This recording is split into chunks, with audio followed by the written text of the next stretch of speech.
procéder donc, comme tous les ans, à la présentation des cartels de la feria, mais au-delà, à la présentation générale de ce qui appartient au patrimoine culturel. Messieurs, qu'est-ce que vous êtes venus faire aujourd'hui ici sur cette place Charles de Gaulle de Mont-de-Marsan? Alors comme tout le monde, c'est-à-dire voir les cartels de la plus grande feria au monde, pour nous en tant que Montois, la Madeleine.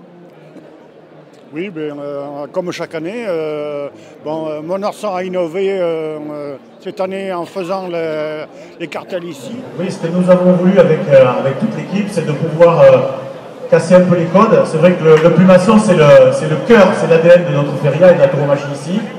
Mais ce centre-ville, c'est le cœur de l'agglo.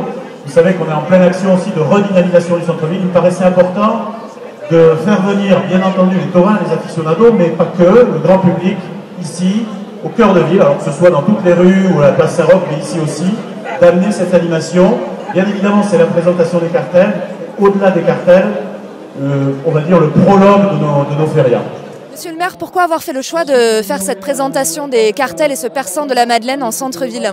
Tout simplement parce que c'est vrai que le Plumasson, c'est le cœur de notre feria, mais ici, le centre-ville, c'est le cœur de notre ville, de l'agglo, et il me semblait important de ramener un événement taurin au milieu de la cité, parce qu'il n'y a pas que la tauromachie dans nos Madeleines, il y a autre chose, donc ça permet d'ouvrir à d'autres publics. Et puis quoi que de mieux que ce lieu symbolique qu'est le théâtre, tout près du musée.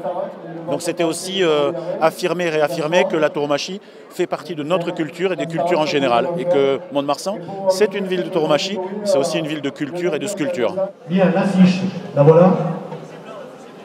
Domingo Zapata, donc, qui a l'avantage aussi, parce qu'il est de Palma de Majorque, d'avoir avec un certain nombre d'artistes, de musiciens, de peintres et d'écrivains des Baléares pris position il y a 2 ans en faveur du respect de la tauromachie dans les îles Baléares. Charles, on va parler de l'affiche. C'est un moment important, l'affiche officielle de la feria, qui a été réalisée par un artiste originaire de Palma de Majorque, qui vit à New York, et qui est présenté dans la peinture contemporaine comme le nouveau Andy Warhol. Sacrée référence. Oui, c'est vrai que, alors, pour ne rien vous cacher, c'est un artiste avec qui nous étions déjà en contact l'année dernière. On avait fait le choix de Botero, parce que Botero avait cédé ses droits et son affiche pour l'année dernière. Et puis, on a maintenu du contact. C'est quelqu'un qui habite à New York, mais qui est très aficionado, qui a une culture très hispanisante. Et puis, nous voulions donner un petit coup de jeune et un peu punchy. C'est un artiste qui est aussi capable de faire du graphe. Donc un peu de modernité. Cette affiche de la Madeleine que vous avez juste derrière vous, monsieur le maire, elle a été réalisée par un artiste new-yorkais. Quelle est sa genèse? C'était un mélange de graphes. Moi, je voulais qu'il y ait un peu de modernité. On voulait que ce soit un peu rock'n'roll comme affiche, mais en respectant des codes de la tradition taurine. Cet artiste, il est un peu barré dans sa tête et c'est ce qui nous plaît aussi. Donc on a une affiche qui a un mélange subtil entre quelque chose d'un peu fin, ça nous rappelle un peu Bastia, mais un peu graphique aussi, un peu moderne. C'était l'objet et puis on lui a demandé de se lâcher un peu sur une idée. Donc on est très très content qu'il nous ait cédé cette affiche. Comment elle est cette affiche? Magnifique, magnifique. J'adore cette affiche, j'adore ce genre, oui.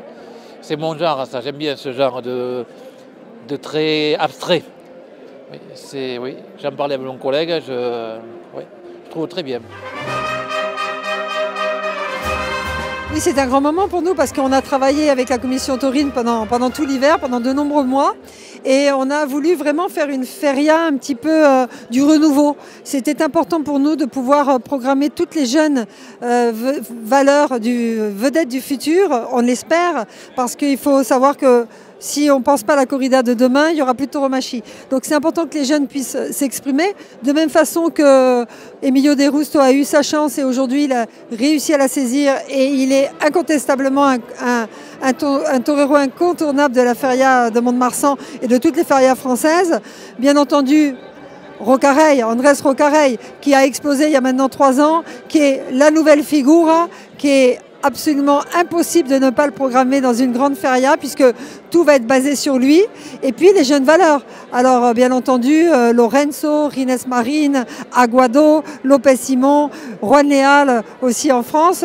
Et puis Sébastien Castella, grande figure de la tauromachie, français en plus, incontestable. bien entendu aussi Thomas Dufaux. C'était important que Thomas soit bien programmé avec une corrida, certes pour lui importante, difficile, mais en ouverture de la feria avec Emilio De Justo. Triomphateur aussi de Luque, de l'année dernière de la saison du Sud-Ouest. Bon, j'en oublierai plein, mais je pense qu'on a encore une fois misé sur une feria équilibrée avec des corridas de taureaux, touristes, comme la Quinta Victorino Martin, Fuentimbro aussi, parce qu'on peut dire que Fuentimbro est entre les deux, entre les corridas dures et la corrida plus pour torero artiste. Donc c'est une corrida très sérieuse. Et puis alors, quelque chose de nouveau aussi, Luis Algara, qui n'est pas programmé d'habitude dans les arènes de Mont-de-Marsan. Corrida pour s'exprimer, pour vedette, mais avec une corrida très sérieuse, très belle de Luis Algara. Oui, Emilio de Torero, résolument classique. Mais si tu me permets l'image, on a tous dans nos greniers des trésors cachés. Il suffit juste de les dépoussiérer, de leur mettre un petit coup de vernis. C'est la seule chose que j'ai faite moi, c'est d'enlever la poussière, de mettre un peu de vernis, de lui donner deux conseils, mais tout le reste c'est en lui, c'est dans ses poignets, c'est dans ses jambes, c'est dans sa tête et pardon, c'est aussi dans sa tête. Je ne pensais pas qu'il y aurait autant de monde. On avait fait un peu un pari parce que sortir du plumasson, ça pouvait un peu choquer nos aficionados. Mais en fait non, et puis il n'y a pas que des aficionados qui sont là, il y a des gens qui sortent du marché, les commerçants sont ravis, ils ont participé et c'est ce qui me réjouit. On a vraiment, voilà, c'est aussi dans l'action Cœur de Ville, c'est à chaque fois qu'on en a l'occasion, pouvoir ramener ici des animations, bientôt la brocante, à chaque fois qu'on peut faire vivre ce Cœur de Ville par des animations, on le fait, c'est le cas aujourd'hui. Muchas gracias a todos. Nos vemos en esta feria en Viva Mont-de-Marsan.